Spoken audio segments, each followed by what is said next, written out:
Alors, chères consoeurs, chers confrères, chers amis, bienvenue à la maison, comme on dit maintenant, on a cette joie de pouvoir le dire.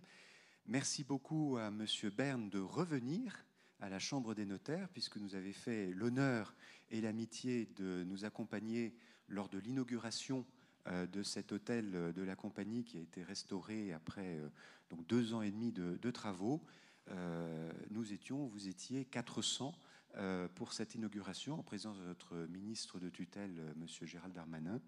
Et donc, c'est un vrai plaisir de vous recevoir dans ce lieu qui est fait pour vous recevoir et pour parler de sujets qui peuvent concerner le notariat. Et aujourd'hui, on va parler de patrimoine. S'il y a un terme notarial, c'est bien celui-là, qui est tout à fait en résonance avec ce que je viens de raconter, puisque nous avons réinauguré le patrimoine des notaires de Paris, qui fait aussi partie du patrimoine des Parisiens, puisque c'est un lieu historique. Alors, la conférence s'appelle Notre-Dame de Paris, Chambre des notaires de Paris, Paris sera toujours Paris. Ça peut sembler un peu présomptueux de mettre sur le même trait la grande cathédrale connue dans le monde entier et notre Chambre des notaires. Mais je pense qu'il faut l'assumer. D'abord, les plus sachants d'entre vous se rappellent que les 60 premiers notaires que Saint-Louis a installés ici au Châtelet étaient des clercs de Notre-Dame, donc il y a quand même un lien avec Notre-Dame.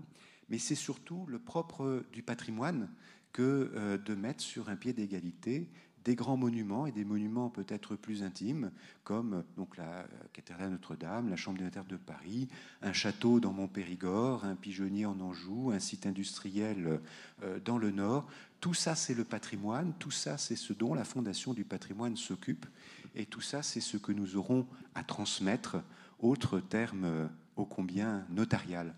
Alors, pour celles et ceux d'entre vous qui n'ont pas encore eu l'occasion de faire connaissance avec la chambre rénovée, nous allons maintenant voir un film qui a été tourné par notre invité pour nous présenter cette chambre nouvelle et renouvelée. Je vous souhaite une bonne soirée.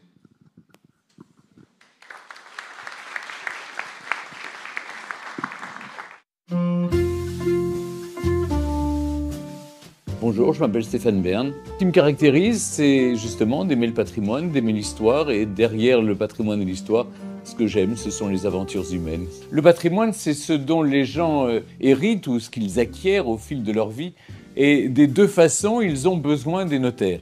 Les notaires est l'homme ou la femme au plus près de la vie des familles, mais pas seulement pour le patrimoine privé, aussi pour le patrimoine professionnel. Donc ce sont vraiment les garants de cette transmission du patrimoine.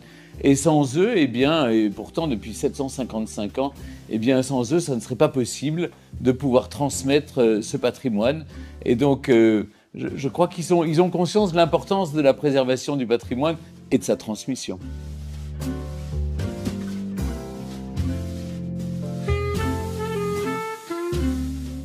Cet hôtel du Châtelet joue un rôle essentiel quand on parle de patrimoine. D'abord parce que c'est ici que les notaires, la compagnie de notaires est installée depuis 1856. Faut dire que depuis 755 ans, les notaires n'ont jamais été très loin de la place du Châtelet.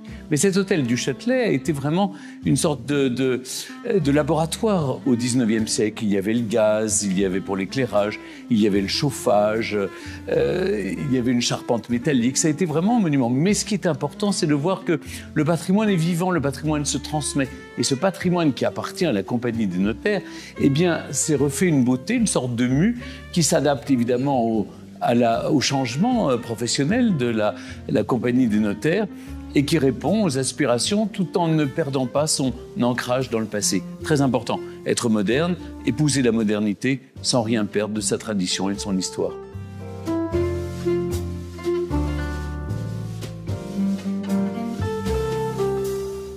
Le patrimoine est au cœur de nos préoccupations, même si on prétend ne pas s'y intéresser.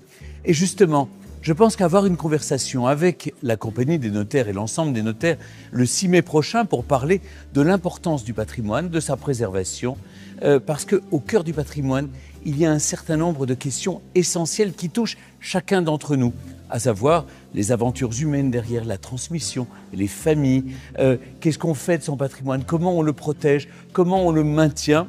Et vous savez qu'avec la mission Berne qui défend le patrimoine en péril, je suis au cœur de ce réacteur et j'ai très envie d'en parler avec vous et avec les notaires de Paris. Alors rendez-vous le 6 mai prochain.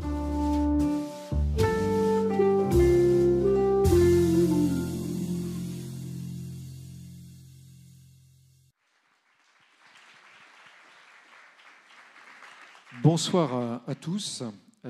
Écoutez, d'abord, merci Monsieur le Président, merci cher Pierre, comme tu as pu le dire. Nous voilà de retour au Bercail. Après 2 ans d'exil, nous sommes partis du Club du Châtelet. Nous revenons avec cette nouvelle intitulée de l'invité des notaires de Paris et avec un grand témoin, un grand parrain presque ce soir, Monsieur Bern, Florence que nous retrouverons également avec plaisir et qui animera nos débats, présentera dans quelques instants. Je vais céder la parole à Florence pour qu'elle nous présente le cadre de nos travaux de ce soir. Et puis je vous dirai un peu quelques mots un peu plus mystérieux peut-être sur cet hôtel du Châtelet. Bonsoir Jean-François Sago, merci de m'accueillir de nouveau. Bonsoir à toutes et à tous, je suis très heureuse de vous accompagner et très heureuse de retrouver ce rendez-vous, l'invité de la Chambre des notaires de Paris. Alors vous l'avez compris évidemment, le thème de cette soirée est consacré au patrimoine. Le patrimoine public nous réunit, il raconte notre histoire commune, il raconte l'histoire de France, le patrimoine familial participe tout autant de cette histoire nationale et il est même l'une des plus belles expressions, je trouve, d'un peuple. Le patrimoine fait-il nation? Nous en parlerons. Notre patrimoine est à la fois un point d'ancrage et de mémoire vivante, pour reprendre les termes de l'invitation qui vous a été adressée. Comment concilier préservation et transmission? Quels moyens financiers et juridiques mettre en place? Nous aborderons ces sujets. Et à la suite de ces échanges, vous pourrez poser des questions, soit en direct dans la salle, soit via le chat dès maintenant pour ceux qui nous ont rejoints en visio. Qui mieux que Stéphane Bern, évidemment, pour parler de patrimoine. Stéphane Bern, bonsoir. Nous sommes très heureux de vous accueillir, très heureux de vous avoir à côté de nous aujourd'hui. Bonsoir Florence, bonsoir à tous. Merci à Pierre Courade pour ces mots introductifs. Merci à tous d'être si nombreux présents ce soir. Je suis ravi de parler patrimoine qui est sans aucun doute ma plus grande passion. Vous êtes écrivain et journaliste, Stéphane, et depuis 8 ans, vous êtes à la tête de la mission patrimoine. Merci de transmettre avec autant de détermination et de générosité l'histoire des monuments et l'histoire de France. Ça nous rassemble et je voulais vraiment vous remercier parce que vous le faites encore une fois depuis si longtemps et avec une sincérité, une générosité qui nous touche tous beaucoup. Avant de vous passer la parole, je me tourne vers vous de nouveau, Jean-François Sago. Je rappelle que vous êtes notaire à Paris et le président de ce rendez-vous, l'invité de la Chambre des notaires de Paris. Être ici ce soir, évidemment, vous rend particulièrement heureux. C'est aussi le symbole de la continuité du rôle et de l'action des notaires de Paris. Merci Florence. Alors cela a déjà été dit par le président Arad, également par Monsieur Bern dans le cadre du petit clip qu'on a vu. C'est vrai que les notaires et le Châtelet, c'est une très ancienne histoire. En plagiant un célèbre personnage de l'histoire, on pourrait dire que de ce salon où nous sommes, c'est déjà plus de 8 siècles d'histoire qui nous contemplent, avec la révérence que cela nous oblige à avoir. Au-delà de cette maxime, il est vrai que Saint-Louis, en 1270, va décider d'aller chercher à la confrérie de Notre-Dame un certain nombre de clercs un peu plus érudits en droit pour les installer à la prévôté du Châtelet. Le Châtelet, cette petite place forte située juste en face du pont au Change qui fait face à la Chambre aujourd'hui. Qu'est-ce que c'est que ce pont au Change? C'est un pont qui marque l'entrée dans la ville de Paris et comme son nom l'indique, c'est là où on changeait la monnaie de manière à faire monnaie parisienne, ce qui était monnaie provinciale ou monnaie étrangère. Ce qui explique aussi qu'on avait une place forte, ce qui explique encore, petit fait de l'histoire, une scorie qu'on a toujours, qu'on payait l'octroi à ce moment-là. Et c'est vrai que c'est un octroi qu'on continue, nous, notaires, à collecter au moment des transactions immobilières. Alors, si on déroule un peu cette frise historique, Philippe Lebel va continuer le développement également du notariat. Le notariat, pour ce qui est de ce notariat historique de Saint-Louis, reste ici à la prévôté du Châtelet. avec un bâtiment qui lui permet d'accueillir, comme les autres organisations judiciaires, de se réunir. Et on intitule les différents endroits où ces corporations se réunissent des chambres. Donc c'est de là que date cette institution qu'est la Chambre des notaires de Paris. Toujours en déroulant notre frise historique, alors on passe la Révolution a priori sans encombre, on peut s'en réjouir, mais arrive l'Empire, et avec Napoléon, il se passe forcément des choses. Donc en 1802, on va commencer à détruire cette prévôté du Châtelet. Les notaires, quand même, soucieux de leur avenir, vont récupérer une partie du bâtiment qui était à l'époque sur le quai de la Mégisserie. Pour ceux qui connaissent les lieux, c'est aujourd'hui une aile du théâtre du Châtelet qui nous fait face. Et puis, on va améliorer, reconstruire ce bâtiment pour qu'il sera livré donc en 1814. On chemine toujours un petit peu à travers l'histoire pour être à la mi-temps du 19e siècle et arrive Haussmann, le baron Haussmann, à qui on demande de faire des grandes percées. On ne va pas y échapper dans le quartier. Et donc, pour percer le boulevard Sébastopol, pour construire ce qui devait être la grande poste de Paris, ce qui sera finalement un théâtre, le théâtre du Châtelet, eh bien, on va mettre fin à ce bâtiment qui nous hébergeait. En contrepartie de quoi, les notaires vont obtenir d'avoir un petit terrain, un terrain qui fait la liaison entre la place et le futur théâtre, le futur boulevard de Sébastopol. Eh bien, terrain sur lequel nous allons, comme des petits castors, bâtir un bâtiment, cette chambre édifiée entre 1855 et 1856, et qui est l'hôtel de la Compagnie tel que nous le connaissons aujourd'hui, ou presque. Ça a été signalé également par M. Berne, un bâtiment à l'époque d'une grande modernité, avec des poutraisons métalliques, avec l'éclairage au gaz, fait de la modernité, avec un chauffage par air pulsé. Donc on était déjà dans cette avant-garde. Et puis le temps a passé, et le temps était venu de refaire plus qu'une beauté, un toilettage à cet hôtel de la Compagnie. Donc cela s'est fait entre 2023 et 2025, avec une inauguration il y a quelques semaines après, en présence de Stéphane Bern et du ministre de la Justice, notre autorité de tutelle, avec la volonté d'un bâtiment, le président Tarrade l'a déjà rappelé, qui se veut encore plus ancré à la fois dans la réalité de son histoire, mais également projeté vers l'avenir, les nouveaux défis qui attendent la profession, encore plus d'ouverture, de transparence, mais en gardant encore une fois ce trait d'union que symbolise cet hôtel de la Compagnie entre notre histoire et notre avenir. Et je rebondis sur ce terme de transmission et de continuité parce que vous avez choisi une agence d'architectes très jeune, je trouve, à qui vous avez confié donc ce chantier très important, qui est l'atelier Setsu. Et je vous invite à regarder leur site parce qu'il y a des réalisations absolument magnifiques qui mélangent modernité justement et respect des lieux de l'histoire. Donc voilà, c'est encore une fois un signe, je trouve, de passation à travers les générations.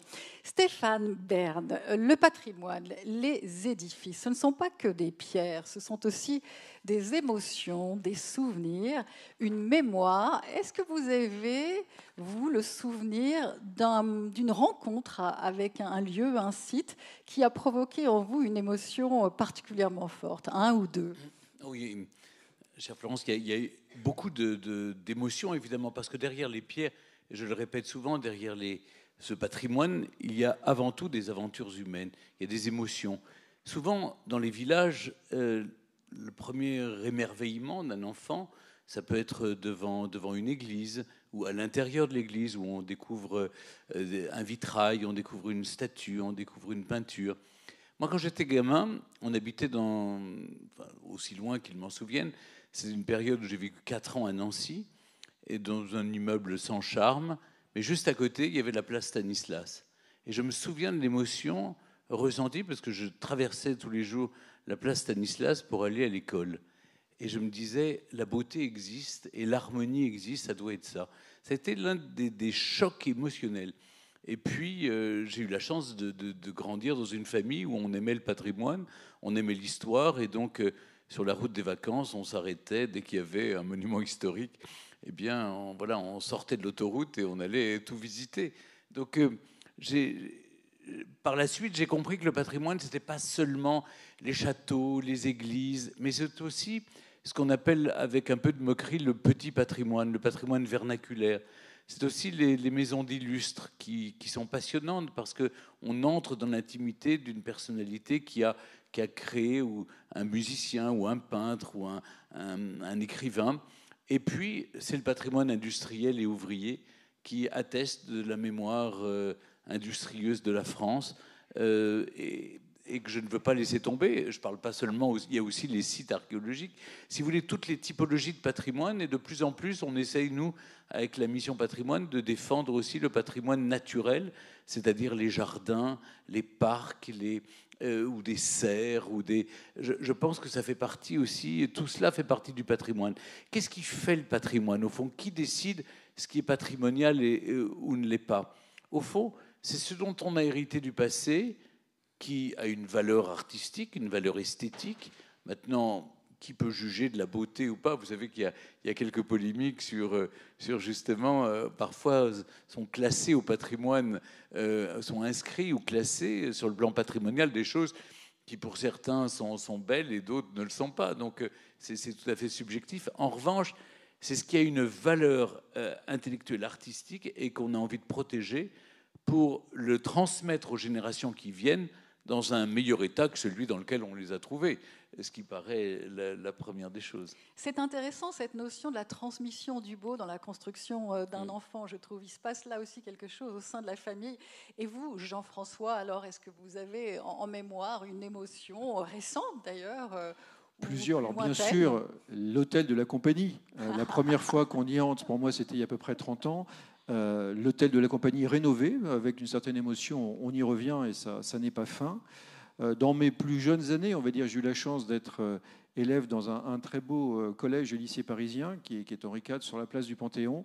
Et donc, il y a à l'intérieur des trésors qu'on n'a pas forcément la chance de connaître quand on n'a pas eu la chance que j'ai eu de le fréquenter, notamment la tour Clovis avec des vestiges qui sont accessibles. Et on a du mal à se convaincre qu'on suit des enseignements dans un cadre aussi merveilleux.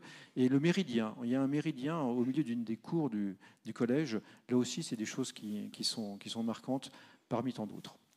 Et c'est une chance, effectivement, de côtoyer la beauté très jeune. Stéphane, vous sillonnez la France depuis des années, vous l'explorez, vous la connaissez mieux que beaucoup d'entre nous. Que ressentez-vous de ce lien des habitants avec justement leur patrimoine? Est-ce qu'ils vous en parlent? Est-ce que vous sentez un attachement? Est-ce que vous sentez le lien que ça crée dans des villages, dans des zones assez réduites? Vous avez raison, j'ai compris, à force des pérégrinations dans le pays, que c'est le patrimoine qui fait nation, souvent. D'abord pour une chose, une vérité éternelle, quand les langues se taisent parce qu'on n'apprend plus, les pierres parlent encore. Et les pierres nous racontent notre histoire. C'est de vous?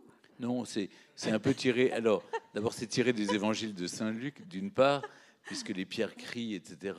C'est une phrase. Mais c'est une phrase que m'a racontée un jour, toujours place Stanislas. J'étais en train de visiter dans le salon de François Rossineau, qui était le maire, et c'est Otto de Habsbourg qui m'a dit ça. Il me dit « N'oubliez jamais, quand les langues se taisent, les pierres parlent ». Et c'est vrai que j'ai remarqué ça. Et les pierres nous parlent dans nos villages. Est-ce que vous savez que 52% du patrimoine national est dans des communes de moins de 2000 habitants? On nous parle toujours de Paris, des grandes villes, de ce patrimoine merveilleux, de nos belles cités. Mais on oublie que le patrimoine, il est avant tout rural. Et cette dichotomie, je la côtoie en permanence avec nos élus qui me parlent.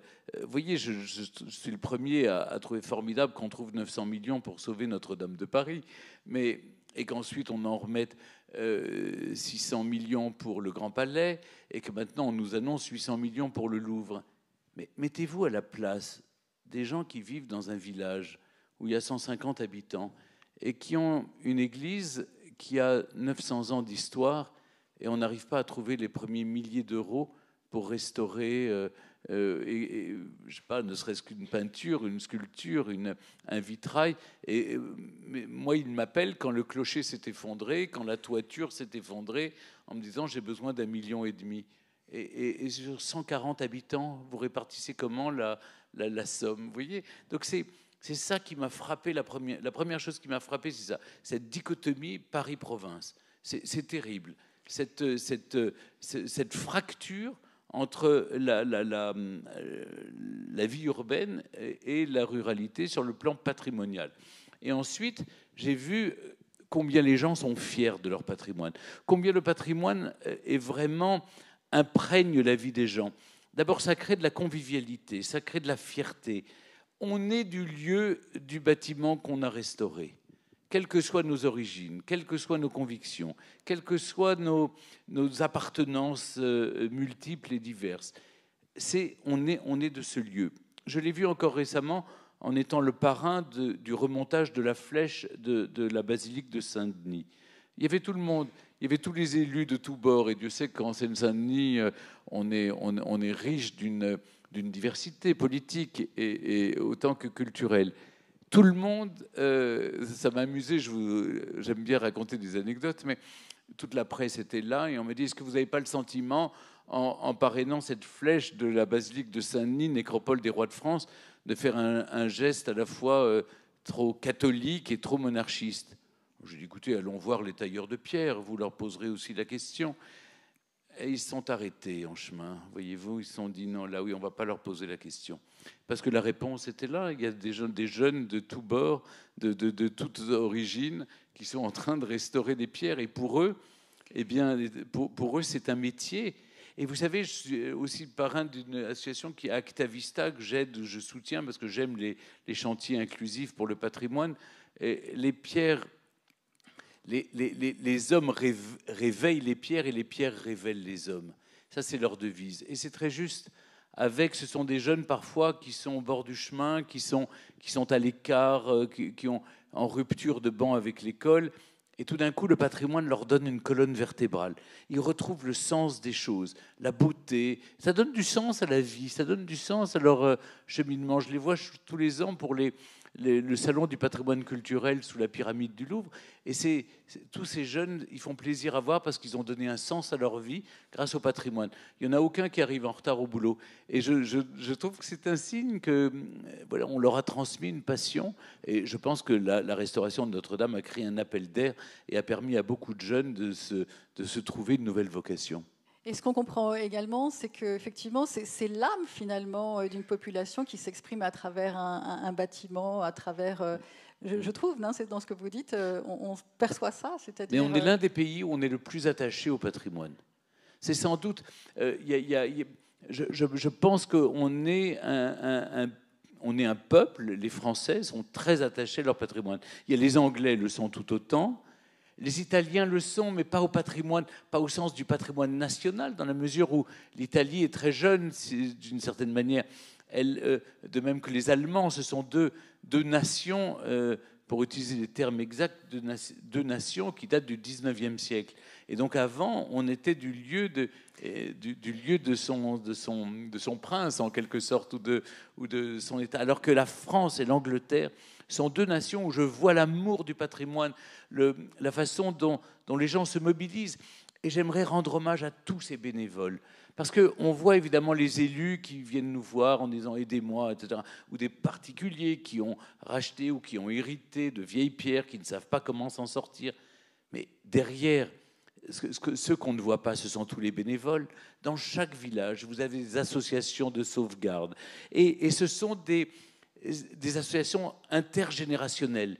Vous avez des retraités, vous avez des étudiants, vous avez toutes sortes de gens que vous rencontrez qui donnent leur temps, leur énergie, leurs moyens, tous les week-ends pour se réunir, trouver Ici, on fait un loto, ici, on organise un rallye, là, on fait des visites pour trouver de l'argent pour financer l'église ou le lavoir ou le four à pain ou la fontaine. Je trouve ça incroyable, cette générosité des Français. C'est vrai, c'est remarquable. Pensez-vous que le patrimoine définit notre identité? Si je vous pose la question, c'est parce que c'est très frappant lorsqu'on voyage et qu'on traverse une frontière.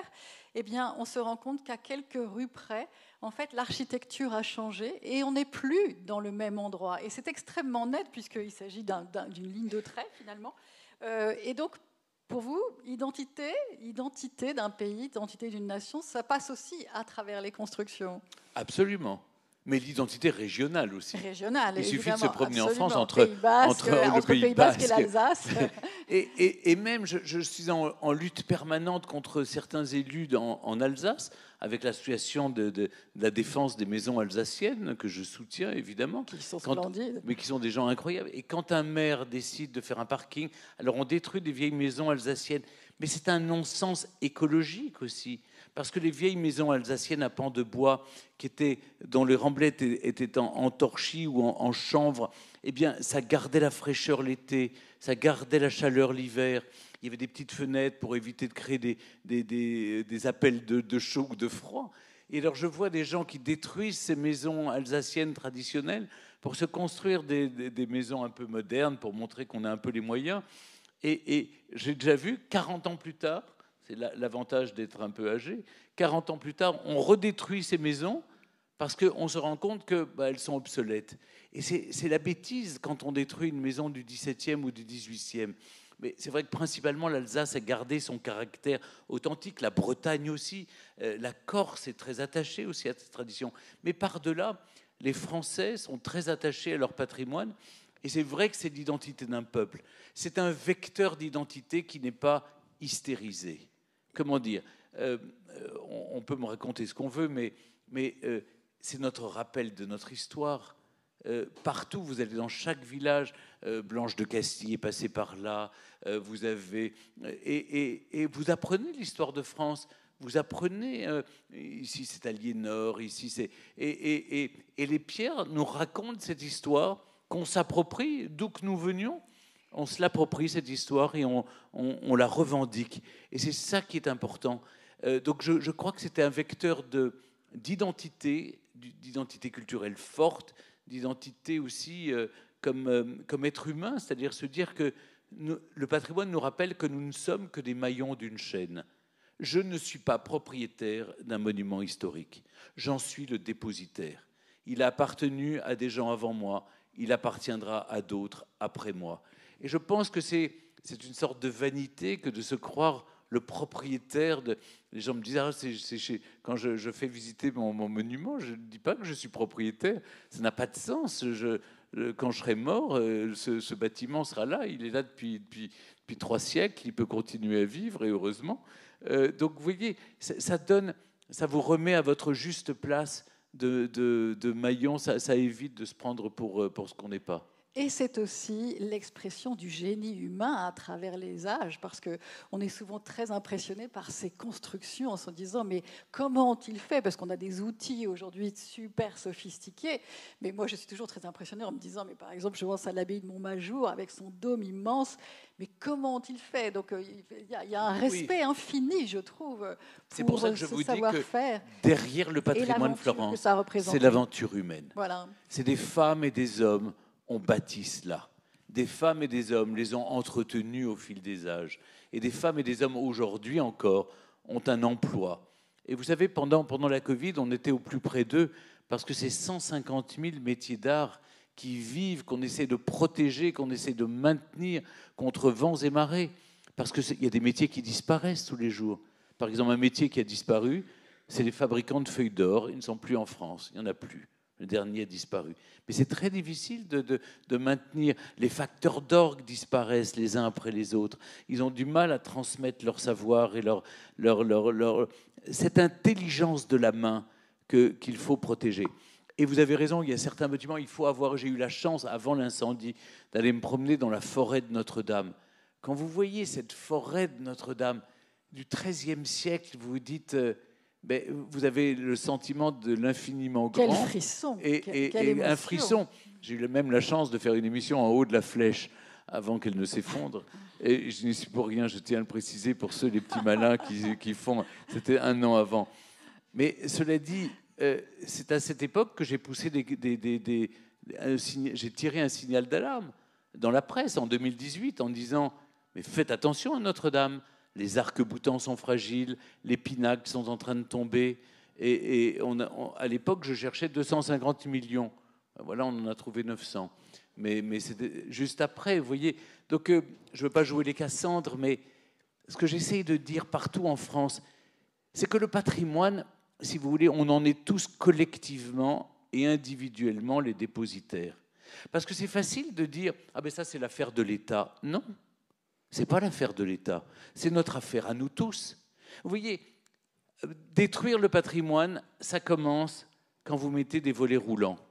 Vous savez, ces volets roulants qu'on voit dans tous les villages face à une église? Non. Ah ben, oui, quand on commence à mettre des portes en PVC face à un monument historique. Mais vous savez bien que c'est aussi un coût, en fait, c'est une question de coût très mais souvent. si vous, alors, mais vous savez que pour répondre à cela, il y a des aides. Il y a, et le problème, c'est que l'État ne sait pas communiquer. S'il savait, heureusement que Stéphane Bern. Non, mais je leur dis parce que je vais à des réunions. Vous voyez, dans mon village, on a classé 8 maisons. Bon, voilà. On a décidé de classer dans un SPR, c'est un site patrimonial, voilà, patrimonial protégé. Donc, et dans ce site, on a classé des maisons. Et on a eu une réunion avec tous les gens. C'est du concret, là, ce que je vous raconte. Et alors, les représentants de l'État qui arrivaient d'Orléans venaient nous dire « Bon, bah alors, ça veut dire que maintenant, plus de portes en PVC, plus de volets roulants, plus... » Et donc, les gens voyaient que des interdictions, que des interdits. Vous savez, ça, on n'a pas le droit de faire, ça, on ne peut plus faire. Je dis « Mais madame, monsieur, vous ne pouvez pas expliquer les choses autrement ?» Voilà, il y a des règles à respecter. Votre maison vaudra plus cher. Pourquoi elle vaudra plus cher? D'abord parce qu'elle est dans un périmètre protégé, qu'ensuite elle est classée, inscrite à l'inventaire supplémentaire des monuments historiques, et que pour vous aider à transformer votre porte en PVC en porte en bois et vos volets roulants en volets en bois, eh bien vous allez pouvoir bénéficier des aides. Donc, vous voyez, c'est formidable de le savoir. La démarche est différente. Mm. Et de même que là, en conseil municipal, je raconte, mais c'est vrai qu'il faut regarder la France depuis son village. C'est la façon de voir les choses. J'ai dit, pourquoi on ne ferait pas comme dans d'autres villages, de donner des subsides à tous les gens pour améliorer les façades, pour qu'elles se ressemblent, qu'elles soient belles. On doit accueillir la ministre de la Ruralité dans quelques semaines pour inaugurer notre petite cité de caractère. Je pense qu'il faut faire des efforts. Et j'essaye, je dis aux maires, à tous les maires de France, je dis, mais embarquez la population avec vous. Au lieu de considérer que le patrimoine, c'est un coût, dites que c'est un investissement. Absolument. Dites que ce n'est pas un luxe, dites au contraire que c'est une nécessité, que leur maison vaudra plus cher. Et on le voit bien, quand le patrimoine est en déshérence dans certains villages, les prix des maisons s'effondrent. Mais on en revient sur ce rapport au beau, en fait. Donc, toujours. Mais oui, toujours. Mais vous savez que tout le monde a l'âme de comptable aujourd'hui. Donc il faut toujours... on pense toujours à ce que ça coûte, mais qu'est-ce que ça vous rapporte en face? Il faut regarder la photo, le bilan. Oui, c'est une question. Regardez le bilan. Ouais. Ça vous rapporte beaucoup aussi. Le patrimoine fait vivre les villages. Dans mon village, on a fait dans mon monument, on a fait une petite fête ce week-end. J'ai été voir les villageois, les commerçants hier. Ils m'ont dit merci. Alors là, on a fait salle comble. On a tout vendu. C'était génial, vraiment. Il y a eu un village de 900 personnes, 3500 personnes qui débarquent. Le patrimoine attire et ensuite, ça fait vivre le commerce. Vous avez des restaurants qui ouvrent, des auberges. C'est ça la réalité française. Mais évidemment, à Paris, on n'a pas toujours conscience de ça. On voit les additions sur le budget du ministère de la Culture. Mais je pense qu'il faut regarder autrement le patrimoine. Il faut l'aimer. Il faut se dire que...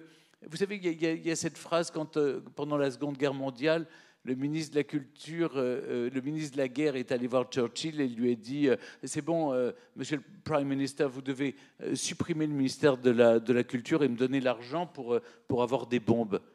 Et Churchill lui a répondu et on fera quoi quand on aura gagné la guerre? Merveilleux. Merveilleux. Jean-François Sagot, du point de vue du notaire, que représente le patrimoine? Qu'est-ce que le patrimoine? Alors, pour le notaire, je ne sais pas. Pour le notaire qui a conseillé ses clients, peut-être que je peux avoir un avis comme celui de mes nombreux confrères présents aujourd'hui, peut-être avec moins d'exaltation et de brio que M. Bern. Mais c'est vrai que c'est une question qui revient de manière très récurrente et qu'avec le recul de l'expérience, il nous faut aussi oser... mettre les clients finalement en confrontation face à des problèmes que souvent ils souhaiteraient évacuer. Pourquoi? Parce que déjà, c'est oser affronter sa finitude, c'est oser quand on a une descendance, oser peut-être affronter des choix à faire. Quand on n'a pas de descendance, c'est oser se poser la question de ce qui se passera après, avec la même peut-être humilité que ce que rappelle Stéphane Bern, c'est-à-dire se dire « je n'ai été que dépositaire d'un patrimoine qui a du sens, qui doit me survivre, quelles sont les meilleures conditions à mettre en place ?» Alors déjà, la première chose, je crois, à conseiller, c'est d'oser aborder ces questions, de se les poser. Ça ne veut pas dire qu'on va trouver immédiatement des réponses abouties, parfaites, mais il est certain que l'impréparation va aboutir a priori à un drame, et le drame principal, c'est l'indivision. Est-ce que vous sentez, à travers les dossiers que vous gérez, un goût aujourd'hui renforcé pour la préservation du patrimoine? Est-ce que les nouvelles générations ont envie de s'engager? Alors, c'est assez contradictoire, finalement. On sent à la fois cet attachement, alors, qui, je crois, est très bien traduit par les propos de Stéphane Bern, mais là, on est plutôt sur le patrimoine, on va dire, d'intérêt national. Quand on ramène ça à la cellule familiale et nucléaire, on va finalement se retrouver face à des enjeux qui sont des enjeux beaucoup plus affectifs. Donc, on sort du domaine raisonné et cartésien. Et la pierre, là aussi, on voit qu'elle représente énormément d'enjeux au sein de la famille. Enjeux bien sûr économiques, mais au-delà de ça, ça peut être un bien dans lequel chacun a des souvenirs. Et personne ne veut finalement faire le deuil et concéder que ce soit un autre qui reprenne le bien. Un choix également qui peut être dynastique, de se dire pourquoi ce bien ira à telle ou telle branche de la famille, ce qui revient à faire le deuil pour certains autres. Donc oui, on s'aperçoit quand même qu'il y a un regain d'intérêt qui vient, je pense, par d'abord l'intérêt de ce patrimoine national et qui vient rejaillir sur le patrimoine des familles. Et puis il y a un mouvement des villes vers la campagne aujourd'hui qui se traduit aussi par la volonté de restaurer du patrimoine, d'ailleurs, quelle que soit son échelle. Donc ça, effectivement, c'est un mouvement qu'on constate et qui prend davantage d'ampleur. Il y a un autre point, c'est le délitement des familles. C'est une chose que je rencontre le plus souvent, c'est que les familles ne sont plus forcément comme les familles traditionnelles d'autrefois. Il y a une évolution. Je n'ai pas à blâmer, ou je constate simplement que les familles sont recomposées, et la maison de famille est un repère. Et donc c'est vrai que ça pose un certain nombre de questions. C'est-à-dire, est-ce que la famille va tenir si on vend la maison de famille? Ça, c'est une question qui vraiment que les gens me posent la plupart du temps. Et puis, je comprends la jeune génération qui me raconte, moi, j'ai vécu avec des seaux d'eau dans ma chambre en train de courir, ou d'avoir froid l'hiver, ils voient le sacrifice de leurs parents pour entretenir des vieilles pierres qu'ils n'ont pas choisies, dont ils ont hérité, et ils n'en voient pas l'intérêt. Et on est le premier pays pour le nombre de châteaux à vendre, par exemple, plus de 1000 actuellement. Donc c'est aussi une question qui se pose. Donc voilà, il y a le patrimoine privé, il y a le patrimoine dont les collectivités territoriales ont hérité, il y a les patrimoines des départements. C'est-à-dire que parfois, vous êtes, dans ma mission, en tout cas, telle qu'elle m'a été confiée par le président, je suis confronté à toutes sortes de patrimoines, y compris du patrimoine qui appartiennent à des ministères. Et des ministères me disent en sous-main, est-ce que vous ne voulez pas vous en occuper? Je dis, attendez, je vous rappelle que vous m'avez bien demandé, quand j'ai accepté la mission, que surtout je ne devais pas me substituer à l'État. Alors, moi, je travaille avec la Fondation du patrimoine, on dit, mais oui, mais quand même, là, ça serait bien de nous aider. Ok, on l'a fait 2-3 fois, le ministère de la Défense, qui a un patrimoine, ministère des Armées, pardon, aujourd'hui, qui a un énorme patrimoine des anciennes poudreries, des casernes dont on ne sait que faire. Bon, déjà, je me bats pour qu'on ne les détruise pas, comme à Montargis avec la caserne Gudin. Mais vous voyez, c'est tout ce patrimoine. Donc c'est vrai que les familles nous interrogent, nous demandent de l'aide. Vous savez, dans la mission Bern, on aide autant les propriétaires privés qui ont des abbayes ou des châteaux ou des maisons d'illustres, que des collectivités territoriales ou des associations qui possèdent aussi du patrimoine. Donc, mais on voit, on a la même problématique, et les notaires sont là pour donner de très bons conseils. Et là où, maître, vous avez tout à fait raison, c'est tout sauf l'indivision. Parce que l'indivision, c'est la plaie, c'est ce qui fait qu'à terme, on vend. Parce que dans une même fratrie, il y a ceux qui ont les moyens de faire les travaux et ceux qui n'en ont pas. Et il y aura toujours quelqu'un pour refuser de faire les travaux.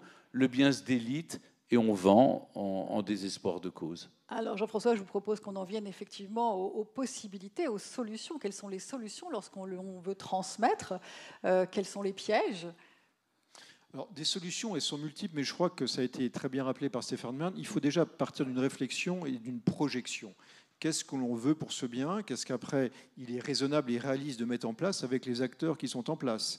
L'impréparation va arriver à une transmission subie par des personnes qui peuvent être éventuellement en conflit parce qu'il y a une jeunesse familiale, parce qu'il y a des situations qui sont différentes et qui ne pourront pas assumer, qui ne se projetteront pas de la même manière. Donc on arrive finalement à ce drame, ce sinistre, et à ce moment-là, non seulement une vente du bien, mais qui parfois est une solution, mais une vente à des mauvaises conditions, sans qu'il y ait un projet qui permette de donner une continuité, une pérennité à ce patrimoine architectural. Donc l'idée, c'est d'anticiper. À quel moment d'ailleurs faut-il venir trouver? Il ne faut pas le faire notaire forcément quand on voit parfois sous la suggestion fiscale, et on sait que la fiscalité en France est une chose auquel les gens sont très sensibles, il ne faut pas aller trop vite, parce qu'il faut que les choses se fassent. Après tout, les pierres nous ont souvent précédés, elles nous survivront. Il ne faut pas faire ça dans la hâte, parce que la famille n'est pas forcément encore suffisamment solide, elle n'est pas encore cristallisée, les enfants n'ont pas grandi, ils n'ont pas fondé famille, ou quand on n'a pas de famille, on peut avoir une évolution de sa propre vie, de ses aspirations, qui peut être, encore une fois, sur du long terme. Ce qu'il faut, c'est commencer peut-être la réflexion un peu avant la cinquantaine, et puis à partir de là, régulièrement réévaluer. Et quand on estime que la situation est suffisamment stabilisée, on voit si les acteurs en place sont à même de poursuivre le projet qu'on a pu former pour cette solution. Alors, ce peut être des personnes physiques, des personnes de la famille, ça peut être également une personne morale, une fondation abritée, un fonds de dotation, qui va permettre de modéliser avec des énergies qu'on va mobiliser autour de ce projet pour permettre la pérennité de cette détention, son amélioration, trouver les solutions ingénieuses, les financements. Mais tout ça, ça a également été rappelé très bien par Stéphane Bern, ça nécessite de l'humain. Il faut absolument une réflexion, mais après des hommes et des femmes qui vont s'employer à ce que cela se transforme et se poursuive. Et les options juridiques, donc il y a la SCI pour éviter l'indivision absolument. Quelles sont-elles? Alors oui, dans les outils juridiques, hormis l'indivision, on peut l'aménager très temporairement par des conventions. Vous évoquez les sociétés, la société civile notamment. Attention à ce que finalement le remède ne finisse pas par tuer le malade, parce qu'on arrive quoi avec une société civile immobilière, qui est un outil assez couramment pratiqué, c'est qu'on va enfermer le bien dans une structure, et donc chacun des membres de la famille n'aura plus accès direct au bien. Donc ça peut aussi avoir un peu l'effet cocotte-minute, où on va certes enfermer tout le monde dans la même pièce en jetant la clé de la porte à la fenêtre, mais ça peut aussi, dans ces cas-là, se finir très très mal, et finalement, ça ne se fera jamais au bénéfice du bien. Donc oui, ça permet d'organiser une gouvernance, une gestion du bien qui est décorrélée de la précarité auquel expose l'indivision. Ce n'est pas la panacée, et ça nécessite, encore une fois, à la base, à chaque fois, de se projeter, de savoir quelle est l'idée, quel est le projet qu'on forme pour la détention, la transmission de ce bien, qui peut être aussi intergénérationnel. On l'a évoqué en aparté avant le début de nos entretiens tout à l'heure.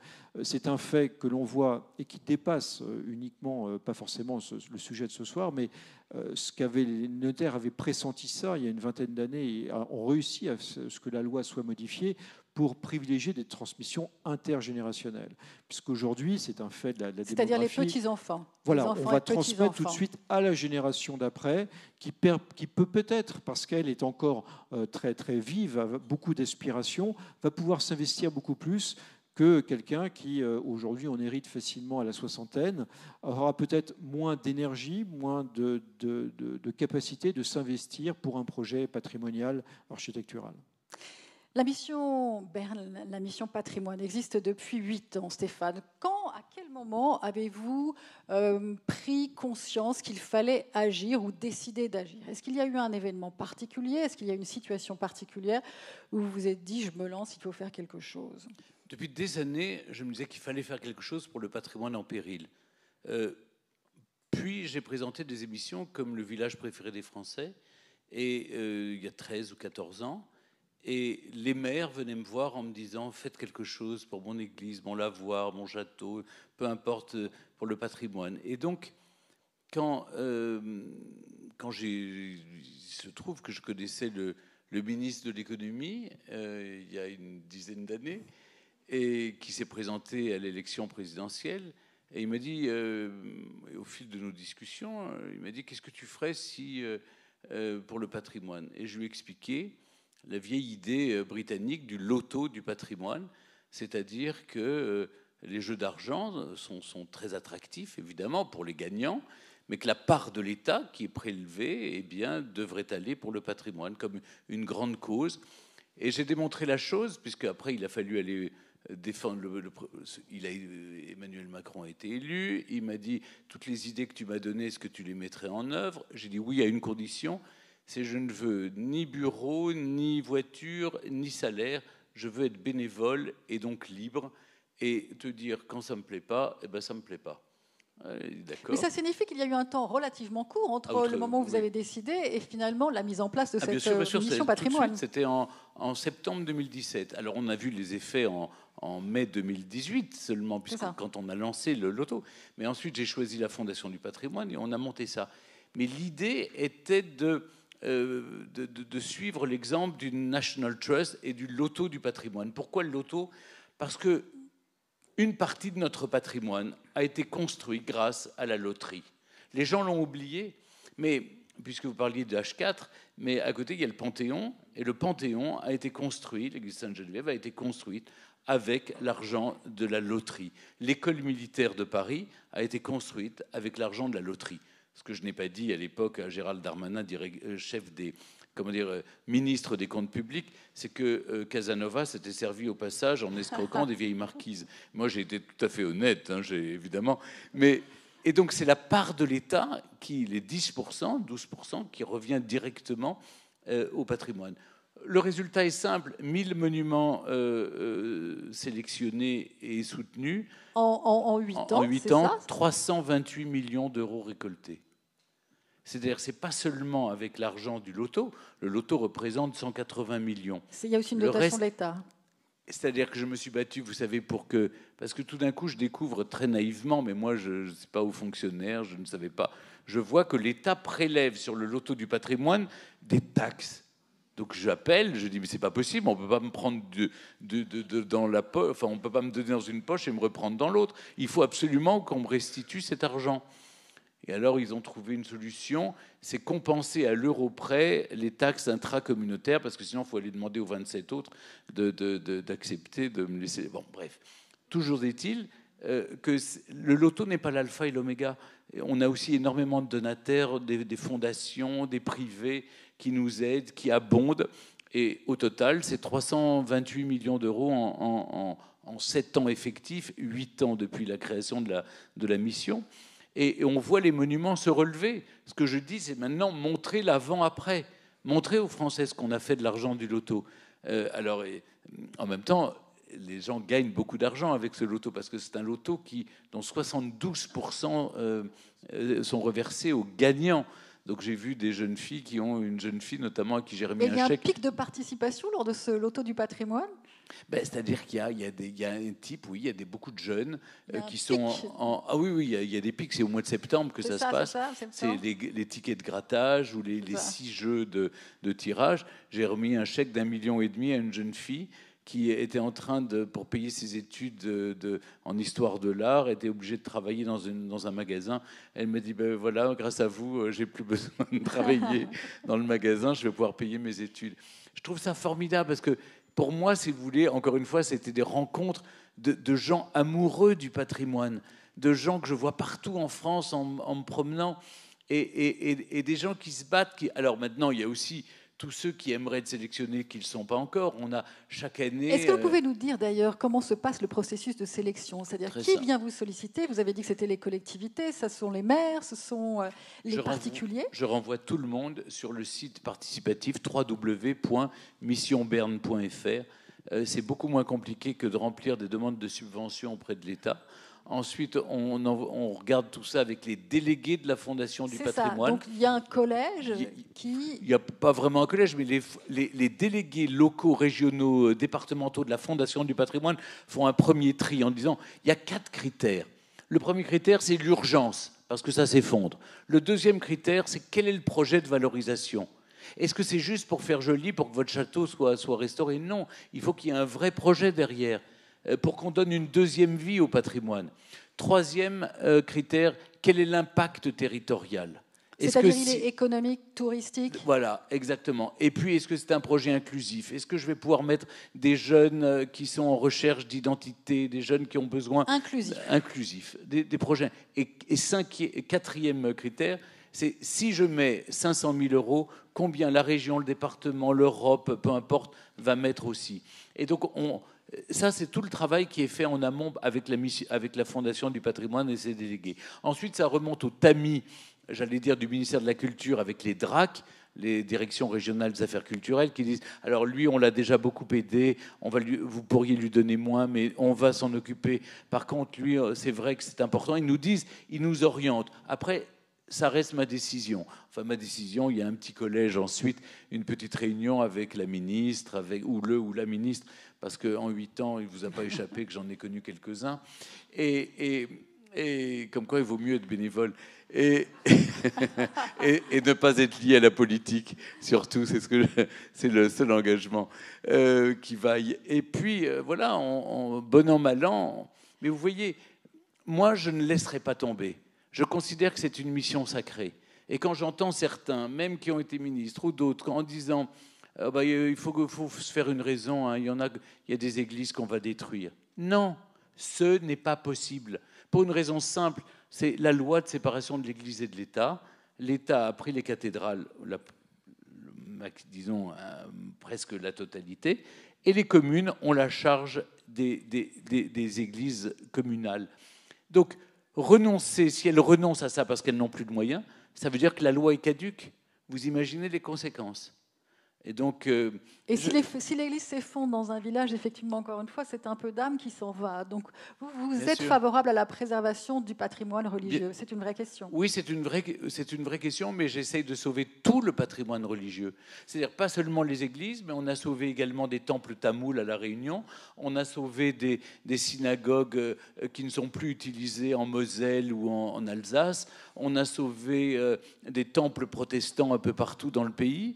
Je pense que tout le patrimoine religieux, même s'ils ne sont plus fréquentés, enfin, je veux dire, vous avez tous conscience qu'il y a une déchristianisation du pays qui fait que les églises sont vides et donc, forcément, elles s'abîment, elles sont cambriolées, elles sont à l'abandon, elles s'abîment, et ensuite les maires viennent nous trouver. Et vous savez, il y a un autre problème, c'est que les notaires connaissent bien ça. Quand vous signez des ventes ou des achats d'appartements, vous vous expliquez qu'il y a un syndic et puis il y a des réunions de copropriétaires, il y a des responsabilités avec les copropriétaires. Eh bien, c'est la même chose dans les municipalités. Pourquoi ne pas entretenir le bien commun? Pourquoi ne pas entretenir les parties communes que sont les églises? Or, les maires, ils biffent la mention, la ligne budgétaire entretien du patrimoine. Donc c'est facile de venir me trouver. Peut-être parce qu'il faut arbitrer aussi, parce qu'il y a d'autres postes de dépenses. Mais bien sûr, mais parce qu'encore une fois, on est biberonné à cette idée que le patrimoine, c'est superflu. Ouais. C'est quand on a payé les transports scolaires, la cantine et le reste. Non, ça fait partie de l'âme d'un village ou d'une ville. Donc on ne peut pas abandonner cela. Sur le plan concret, Stéphane, entre le moment où on dépose un dossier et le moment où on reçoit le financement, il y a combien de temps qui s'écoule? Parce que vous dites qu'il y a ce caractère d'urgence. Donc, 2-3 mois. C'est très rapide. C'est très rapide. Ouais. L'abbaye de Sénan qui était en train de s'effondrer, le père abbé m'a appelé en me disant « Il n'y a que vous pour nous aider ». Alors je dis « Mais quand même, vous avez beaucoup de riches qui vivent à Gordes et autour. Je connais quelques stars qui habitent là. » Non, ils ne veulent pas nous aider. Ah bon, ben voilà, on a trouvé 400 000 euros. J'ai appelé Guillaume Poitrinal de la Fondation du patrimoine. J'ai dit, on les sélectionne d'emblée, d'office. Sénanque, on ne peut pas laisser tomber Sénanque. Est-ce que tu peux faire une avance de 400 000? Et après, je me débrouille. Et c'est ce qu'on a fait. C'est-à-dire, au bout d'un moment, il faut aussi mettre les mains dans le cambouis. Il faut y aller, quoi. C'est-à-dire qu'on ne peut pas laisser tomber notre patrimoine.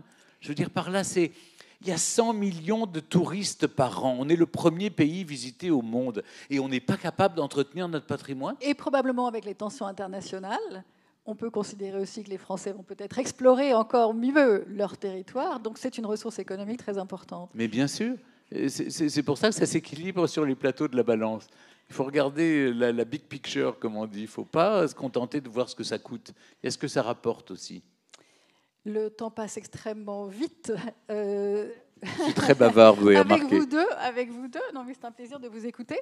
Vous disiez quelque chose, Jean-François Sago, lorsque nous avons échangé. Vous avez dit il faut peut-être pas sacraliser le patrimoine familial, c'est-à-dire qu'effectivement c'est important, ça définit une histoire, mais peut-être que l'histoire familiale ne se définit pas que par le lieu. Et lorsqu'il n'y a pas de solution, peut-être qu'il faut passer par la vente. Oui, je crois que c'est important. Alors, après avoir entendu avec enthousiasme Stéphane Merd, on peut se dire que pour lui, il n'y a pas de mission impossible. Pour le notaire, on doit le concéder.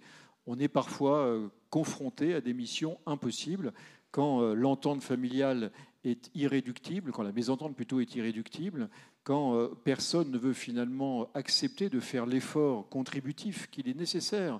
Et je crois que ça a été très bien traduit, encore une fois, à l'instant par Stéphane Bern. S'il n'y a pas d'investissement, mais pas que financier, s'il n'y a pas une réelle volonté de s'impliquer dans la gestion de ce patrimoine, a fortiori familial, on n'y arrivera pas.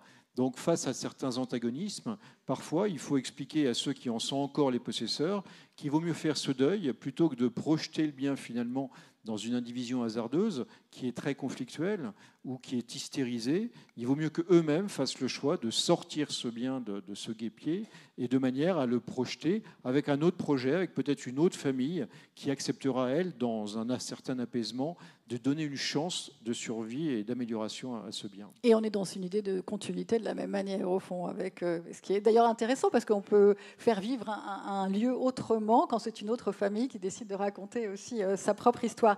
Stéphane, quelles sont les prochaines échéances pour la mission patrimoine? En tout cas, quels sont les prochains objectifs? Là, on vient de choisir les 18 sites emblématiques de la mission 2025, qui seront bientôt sur les tickets de grattage qu'on doit fabriquer à l'autre bout du monde, mais qui seront prêts pour le mois de septembre. Et on n'a plus les machines qui fabriquent les tickets de grattage. En France, ça se fait à Vegas, je crois. Ils ont l'habitude. Et d'ici là, il y aura 100 autres sites qui seront soutenus. Je suis en pleine réflexion là justement pour. On est en train d'éplucher tous les dossiers qui nous parviennent. Il y en a eu 700 et sur les 700, je dois en choisir 100 qui me paraissent importants par département, un par département. Et je fais en sorte qu'il y ait toutes les typologies de patrimoine. Comme je vous les ai donné, un château, ça peut être château, église ou patrimoine religieux, site industriel ou ouvrier, site archéologique, jardin, maison d'illustres et patrimoine du XXe siècle. Je n'oublie pas ce patrimoine du XXe siècle qui parfois est très important aussi. La cité radieuse du Corbusier de Marseille. Voilà, on aide toutes sortes de patrimoines et je veille à ce qu'il y ait toutes les typologies de patrimoine. Mais c'est vrai, je rebondis sur ce que vous disiez, maître, c'est-à-dire, c'est pas parce que c'est votre histoire que c'est celle de vos enfants. Et parfois, on n'a pas réussi à transmettre ce feu sacré à d'autres. Alors il faut prendre la décision. Ou il y a d'autres objectifs. Ou il y a d'autres. Oui, bien sûr. Mais on peut aussi, dans ce cas-là, s'en vendre. On peut aussi le confier à créer une fondation. Beaucoup ont créé des fondations familiales, d'autres ont créé des fonds de dotation. Et de plus en plus, les fondations maintenant gèrent des monuments historiques. La fondation Mérimée, la fondation du patrimoine, l'Institut. Il y a un certain nombre de fondations qui acceptent de prendre à sa charge le patrimoine. En échange, évidemment, il faut qu'il y ait une somme équivalente pour permettre d'entretenir le patrimoine dans les années, mais ça permet une certaine pérennité. Avant d'en venir aux questions, Stéphane et Jean-François, est-ce que cette mission aura une fin ? C'est un puits sans fond. C'est-à-dire qu'après, moi, ça a donné un sens à ma vie. Vous savez, quand vous êtes animateur télé, écrivain ou journaliste, tout ça finit pour emballer du poisson à la fin de la semaine. Donc, je parle des journaux, vous voyez. Donc, ça reste un peu dans la tête, on l'espère, en tant que journaliste. Non, mais vous savez, il faut j'ai le sens de la formule, oui. Oui, pas de la formule, mais aussi de la vanité de ce qu'on fait. Les émissions, les gens vous disent le lendemain que c'était bien, mais qu'en reste-t-il ? Et donc, en revanche, quand vous plantez un arbre, où quand vous sauvez un monument, il en reste quelque chose. Je ne dis pas que je fais ça pour qu'on se souvienne de moi, non, ce serait vaniteux. Je fais ça parce que j'ai le sentiment de rendre à mon pays ce que j'ai reçu. Et ça, pour moi, c'est un vrai geste patriotique d'essayer de sauver le maximum de patrimoine. Donc ça n'a pas de fin. Ce qui me fait plaisir, c'est que je vois que j'ai plein d'héritiers, sans en avoir personnellement, mais plein de jeunes viennent me voir en me disant « j'ai envie de vous aider, j'ai envie moi aussi de sauver le patrimoine ». Donc je forme des BBB, des bébés Bern pour prendre la relève par la suite et qui deviennent à leur tour des relais de cette défense du patrimoine dans notre pays. Parce que c'est la jeunesse qui va si on n'instille pas l'amour du patrimoine chez les jeunes, qui demain sauvera le patrimoine? Voilà, l'amour du beau, l'amour du patrimoine, ça c'est très important. Une question, peut-être avez-vous une question dans la salle? Et sinon, en attendant que le micro vous arrive, je pose une question. Ne croyez-vous pas que beaucoup de personnes ont la même attitude pour le patrimoine que pour l'écologie? Tout le monde est pour, mais sous réserve de ne pas en avoir les contraintes. Absolument. C'est ce qu'on appelle not in my garden, not in my courtyard. C'est-à-dire, on veut bien les éoliennes, mais le plus loin possible de chez soi. Oui, absolument. On veut bien. On trouve que le patrimoine, c'est formidable, mais il ne faut pas que ça me coûte. C'est ça le problème. Or, évidemment, moi, j'y laisse tout. Mais tout le monde n'a pas non plus la possibilité financière de couvrir des frais importants. Je ne suis pas voilà, un pauvre animateur télé, mais on y laisse tout parce qu'on y croit. Oui. Et je vois des gens, je vois la famille Guyot aussi qui n'a pas des moyens considérables, qui sauve château après château parce que ça leur fend le cœur de voir des maisons s'effondrer. Donc je pense que c'est une question de feu sacré beaucoup. Merci. Vous vouliez poser une question? Oui, absolument. Madame dans la salle. Bonsoir à tous.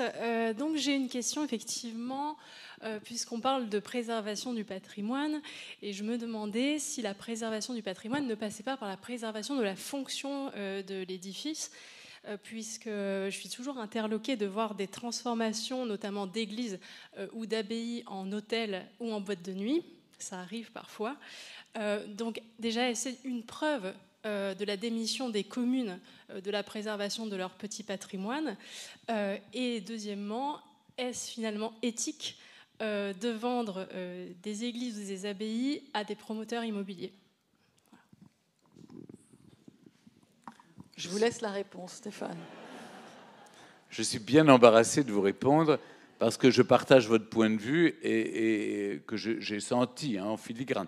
Et donc moi-même, je me suis battu, mais quand c'est l'Église elle-même, je parle de l'institution qui vend ces églises. Que puis-je faire?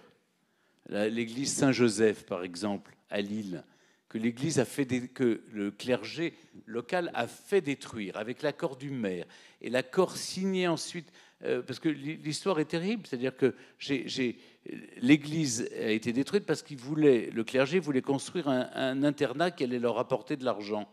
J'ai obtenu de Franck Riester qu'il suspende la destruction. Et donc, il y a un arrêté, voilà, qui était ministre de la Culture. Qui était ministre de la Culture. Ensuite, il n'est plus ministre, et c'est Roselyne Bachelot qui a signé l'acte de destruction. Et j'avais prévenu le président de la République. Je lui ai dit, tu verras, les gens te reprocheront Saint-Joseph. Et il me dit, chaque fois qu'on va à Lille, les gens nous disent, ah, vous l'avez détruite, notre église, vous l'avez détruite. Et c'est comme une gifle systématique. Oui, vous avez raison. Je considère qu'on a failli. Si la République n'est pas capable, qui a, par la loi de séparation, à récupérer les églises, si on n'est pas capable de les entretenir, c'est qu'il y a quelque chose qui ne va pas. Et quand j'entends le clergé se protester quand la ministre demande à faire payer un ticket d'entrée en dehors des messes, etc., pour visiter, comme un touriste en short et à Paris en bandoulière pour visiter Notre-Dame, je dis mais après tout, où est le problème? Puisque la loi de 1905 est caduque, puisque d'un autre côté, on n'entretient plus nos églises. Et donc, ou une contribution libre. Ou une contribution libre, ou des bornes à l'entrée, où il y a plein de solutions. Vous savez, il suffit de voyager en Europe. Quand vous voyez, j'étais l'autre jour à Vienne, 12 € l'entrée de la cathédrale Saint-Stéphane, ou Saint-Étienne, pardon, et 24 € pour entrer à la Sagrada Familia. Donc on en est loin quand elle demande une petite contribution de 5 €. à condition que ça soit fléché vers le sauvetage de nos petites églises de campagne. Parce que c'est là où vous avez... C'est parfois le seul lieu, édifice gothique, roman, d'intérêt, et qui est encore dans sa vocation, qui raconte le patrimoine d'un village. Si vous les détruisez, que restera-t-il de l'âme d'un village? Une autre question, monsieur. Ou alors peut-être, on vous entend peut-être, d'ailleurs sans micro. Est-ce que vous voulez essayer? Non, on ne vous entend pas. Non, j'avais une petite question, c'est que finalement j'ai l'impression qu'il y a une contradiction d'aujourd'hui, mais d'hier aussi, c'est-à-dire que les organisations aussi du notariat, je ne suis pas habitué à parler, les politiques poussent vers la croissance, la ZAN dont tout le monde parle, l'obligation de densification, et pour moi ça va à l'encontre de la préservation du patrimoine. Et quel est votre point de vue? Parce que finalement, tout le monde dit qu'il faut plus de logements. C'est un puits sans fond finalement. Même les notaires le disent, il faut plus de logements, construire, s'enrichir. Les promoteurs, tout le monde prend sur le passage, l'État aussi. Et moi je sens qu'il y a un risque de perdition. Et il y a une contradiction, c'est-à-dire qu'on ne peut pas vouloir plus de croissance, accueillir plus de gens, plus de nouvelles constructions et vouloir préserver. Et la préservation, quoi qu'on dise, il y a de la modernité, mais on est quelque part, c'est un truc de réac. En réalité, c'est quelque part, on veut préserver parce qu'on ne veut pas que ça change. Donc, est-ce qu'il n'y a pas une contradiction avec cette idéologie de la croissance sans fin et la préservation du patrimoine et de la beauté finalement?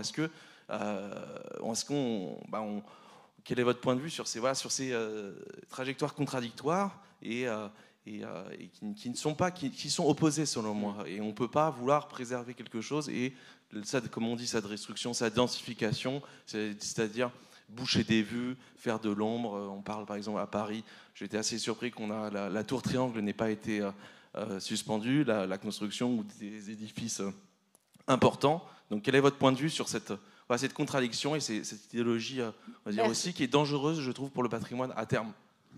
D'un mot simplement, je partage votre point de vue, je constate cette contradiction, et pourtant je pensais que Action Cœur de Bourg allait permettre justement de réhabiliter les maisons anciennes. J'ai vu, par exemple, je me suis battu même à Perpignan, on a détruit toutes les maisons des gitans, de la communauté gitane au cœur de la ville, et qui étaient des maisons moyenâgeuses dans ces fondations, sous prétexte que c'était insalubre, puisque vous savez, la loi Elan permet cela. Alors, on dit que c'est insalubre, donc on détruit, puis on reconstruit, des promoteurs passent par là.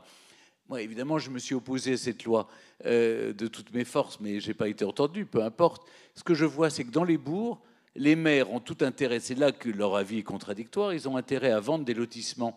Et donc, il y a plein de maisons qui se construisent. Ils vont aussi dans le sens des administrés qui veulent un jardin fermé par une allée de tuyas, etc. Et puis et alors, il y a désertification du centre-bourg qui est abandonné. Ce pourquoi je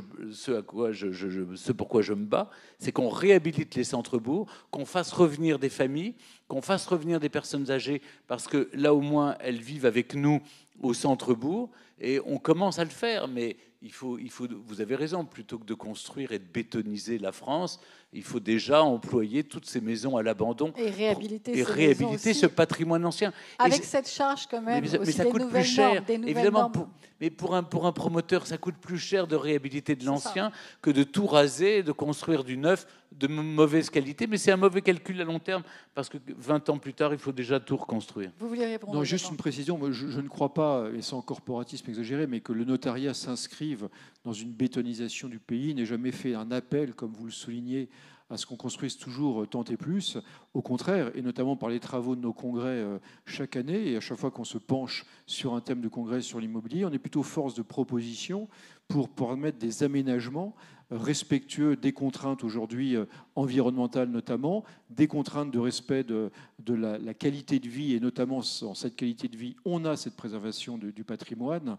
Donc au contraire, on est plutôt, parce qu'on est des acteurs de terrain, sans dogmatisme aucun, simplement on est des pragmatiques. Donc oui, il faut accepter qu'il y a peut-être encore des parties du patrimoine, du territoire qui peuvent accepter un peu plus de densité.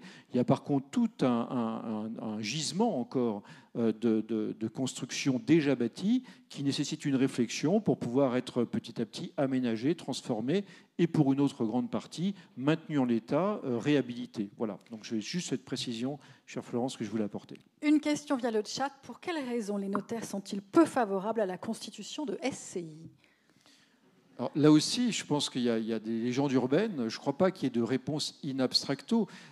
Ce sentiment qu'on peut peut-être donner parfois, c'est que, à l'inverse, on a tendance à tresser des louanges exagérées à la solution de la SCI. La SCI n'est pas une solution miracle. C'est une interposition entre les personnes qui possédaient le bien et le bien lui-même. On met une personne morale. Donc on va finalement avoir une capacité de décorréler la détention du bien de sa gestion au quotidien et des différents actes de gestion qu'on peut y apporter. Mais ça ne règle pas tout. Ça reste une aventure communautaire, humaine. D'une indivision, on passe à une association dans le cas d'une SCI. Ça nécessite de s'entendre à minima pour que la chose fonctionne. Avec un Sinon, pacte d'actionnaires. On arrive à des blocages, et quand il y a des blocages, eh bien, ça se finit en traversant pour nous le pont au change et finir devant les tribunaux. Une question ? Une question. Alors, s'il n'y a pas de question, je vous lis ce message qui est arrivé par le chat. Merci de mettre ainsi à l'honneur les associations de citoyens pour la sauvegarde du patrimoine disséminées partout dans les villages. Voilà, je pense que c'était positif comme message. Vous l'entendez de cette manière ? Je l'entends de cette manière parce que je les connais tous, les associations de défense du patrimoine local. Ils font un travail incroyable qu'à Paris, on ne soupçonne pas toujours.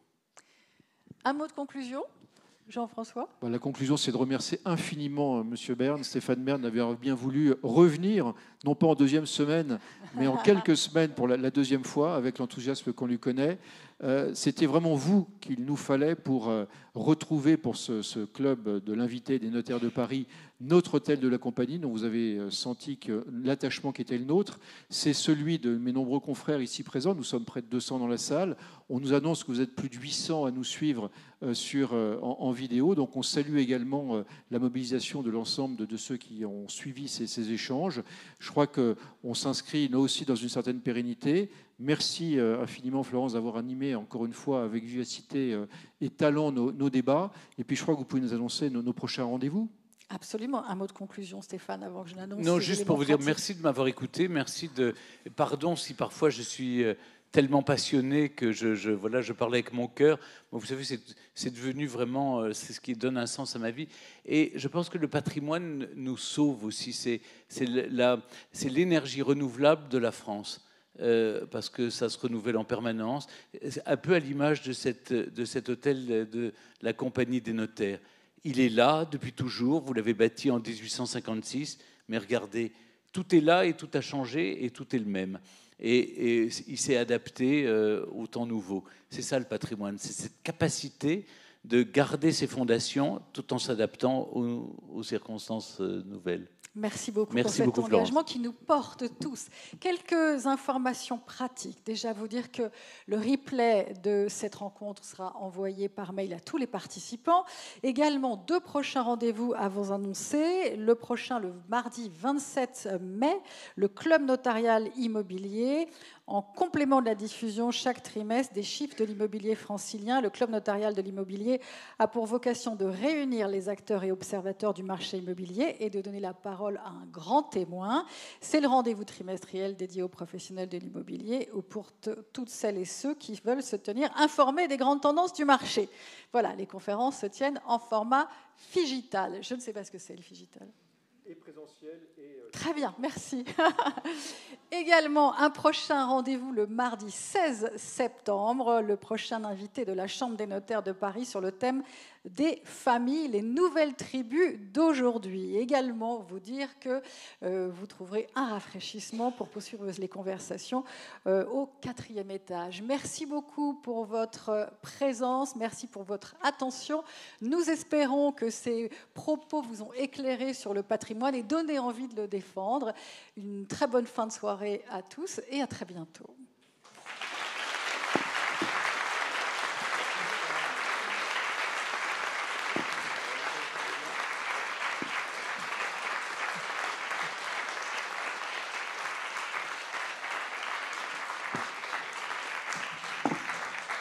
la moitié.